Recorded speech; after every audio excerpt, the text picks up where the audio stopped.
Assalamualaikum warahmatullahi wabarakatuh. Bersama saya Retna Prasilirum. Kali ini kita akan belajar tentang Teorema Pitagoras part ketiga, tepatnya tentang kebalikan Teorema Pitagoras dan jenis segitiga. Oke, masih tetap semangat belajar di rumah, karena belajar matematika itu selain menyenangkan juga pastinya bermanfaat dalam menyelesaikan kehidupan sehari-hari, yaitu masalah kontekstual.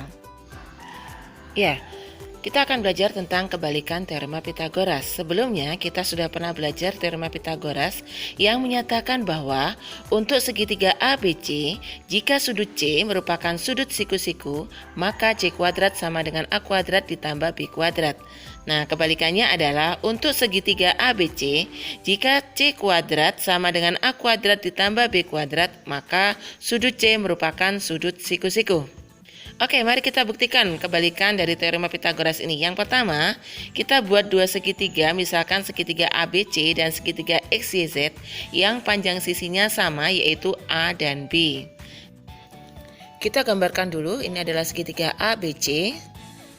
Kemudian di depan sudut A ini adalah A kecil, di depan sudut B ini adalah sisi B kecil, dan di depan sudut C adalah C kecil ya. Selanjutnya segitiga XYZ yang panjang sisinya sama, yaitu A kecil dan B kecil, yaitu YZ sama dengan A kecil, XZ sama dengan B kecil. Sudut Z merupakan sudut siku-siku karena segitiga XYZ adalah segitiga siku-siku ya. Maka dari kebalikan Teorema Pitagoras diketahui bahwa segitiga ABC C kuadrat sama dengan A kuadrat tambah B kuadrat. Apakah sudut C merupakan sudut siku-siku? Ini yang akan kita buktikan. Jika sudut Z merupakan sudut siku-siku, maka sisi di depannya sudut Z, yaitu sisi XY, merupakan sisi miring atau hipotenusa.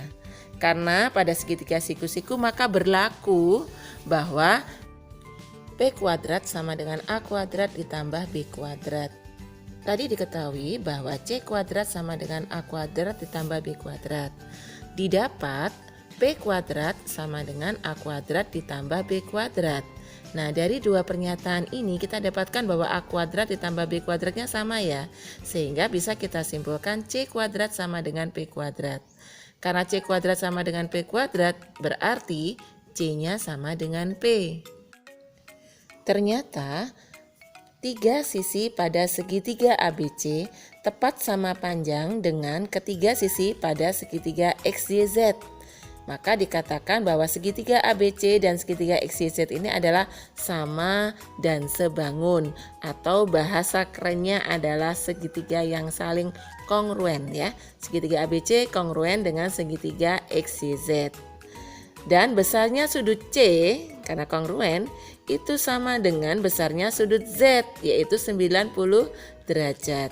Maka kebalikan Teorema Pitagoras itu terbukti bahwa untuk segitiga ABC, jika C kuadrat sama dengan A kuadrat ditambah B kuadrat, maka sudut C merupakan sudut siku-siku.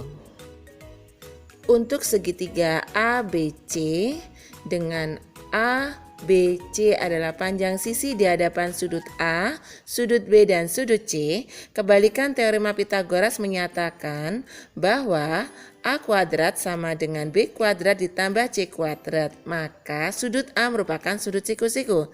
Jika B kuadrat sama dengan A kuadrat ditambah C kuadrat, maka sudut B merupakan sudut siku-siku. Dan jika C kuadrat sama dengan A kuadrat ditambah B kuadrat, maka sudut C merupakan sudut siku-siku.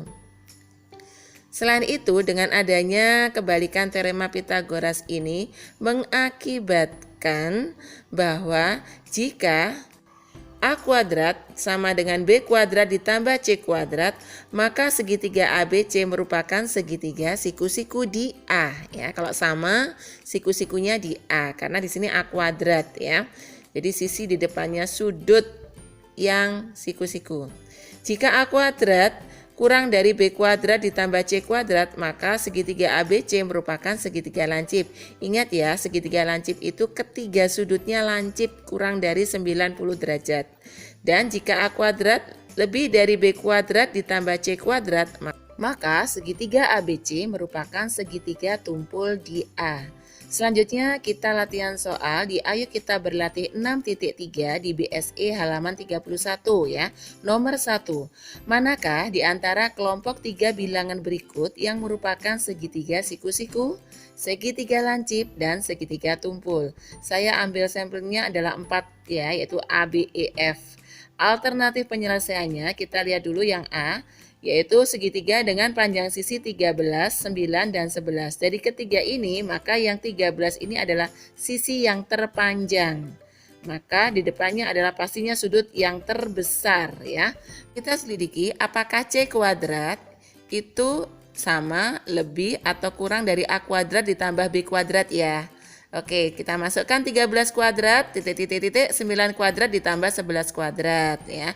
Yang ruas kiri 13 kuadrat kita hitung adalah 169 dan yang ruas kanan 9 kuadrat ini 81 ditambah 121. Kita sederhanakan dulu. Yang ruas kiri 169, yang ruas kanan ditambahkan itu 202. Maka kita dapatkan bahwa 169 kurang dari 202.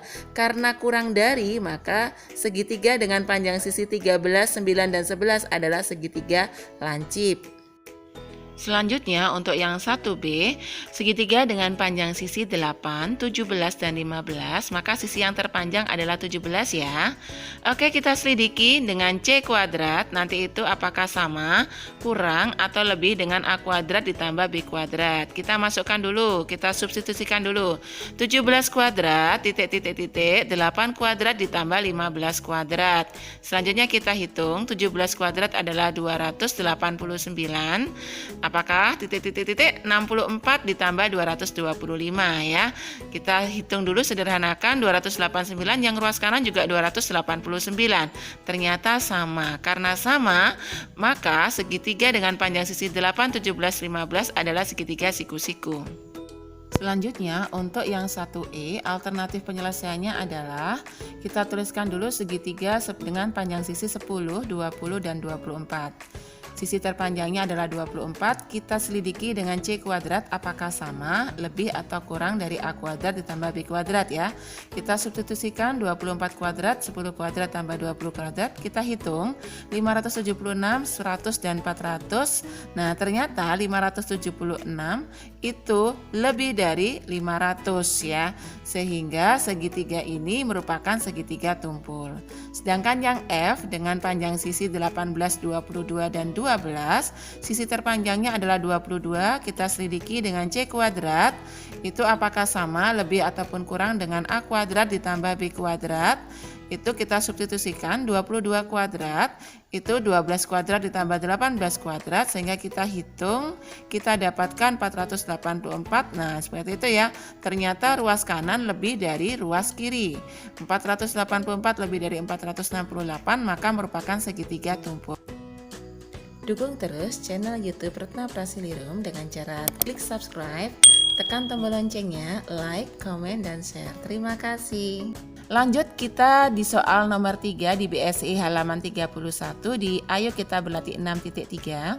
Tentukan apakah segitiga KLM dengan titik K koordinat 6, negatif 6, L koordinat 39, negatif 12, dan M koordinat 24, 18 adalah segitiga sembarang, segitiga sama kaki, atau segitiga sama sisi. Jelaskan jawaban kalian. Oke, ini alternatif penyelesaiannya. Sebenarnya kita bisa menggunakan gambar, tapi kalau ini saya lihat bilangannya cukup besar ya, sehingga gambarnya butuh yang besar pula nantinya. Sehingga saya pakai cara lain.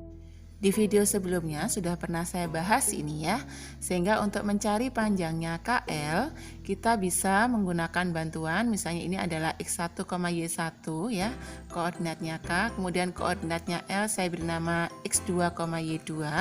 Maka untuk mencari KL kita kuadratkan dulu, itu sama dengan selisih kuadrat dari selisih panjangnya itu, lalu kita jumlahkan ya. Jadi selisihnya itu berarti X1 dikurangi X2 dikuadratkan ditambah Y1 dikurangi Y2 dikuadratkan, sehingga KL kuadrat sama dengan 6 dikurangi 39 dikuadratkan ditambah negatif 6 dikurangi negatif 12 dikuadratkan ya. Nah jadi KL kuadrat itu sama dengan negatif 33 kuadrat ditambah 6 kuadrat. Ingat dikurangi negatif itu jadinya positif. Nah, karena ini dikuadratkan, mau positif mau negatif, insya Allah nanti hasilnya adalah positif ya. Jadi KL kuadrat sama dengan 1089 ditambah 36. KL kuadrat sama dengan 1125, sehingga KL sama dengan akar dari 1125. KL-nya adalah 35 satuan panjang. Selanjutnya kita cari untuk KM. Dengan K koordinatnya 6, negatif 6 ini X1 Y1 dan M 24,18 itu X2, Y2. Sehingga KM kuadrat sama dengan selisihnya tadi ya dikuadratkan menjadi 6 dikurangi 24 kuadrat ditambah negatif 6 dikurangi 18 kuadrat. Sehingga KM kuadrat sama dengan negatif 18 kuadrat ditambah negatif 24 kuadrat. 324 ditambah 576 sehingga KM kuadrat sama dengan 900, KM-nya didapatkan akar 900, hasilnya adalah 30 satuan panjang. Oke, kita lanjut untuk yang panjang, sisinya adalah LM.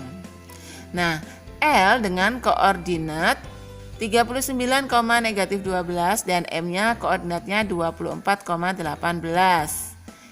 Koordinat L sebagai X1 Y1 dan koordinat M sebagai X2 Y2, maka LM kuadrat sama dengan 39 dikurangi 24 dikuadratkan ditambah negatif 12 dikurangi 18 dikuadratkan ya, sehingga didapatkan sama dengan 15 kuadrat ditambah negatif 30 kuadrat. LM kuadrat sama dengan 225 ditambah 900, kita hitung itu hasilnya adalah 1125. Maka LM sama dengan akar dari 1125. Jadinya adalah 35 satuan panjang.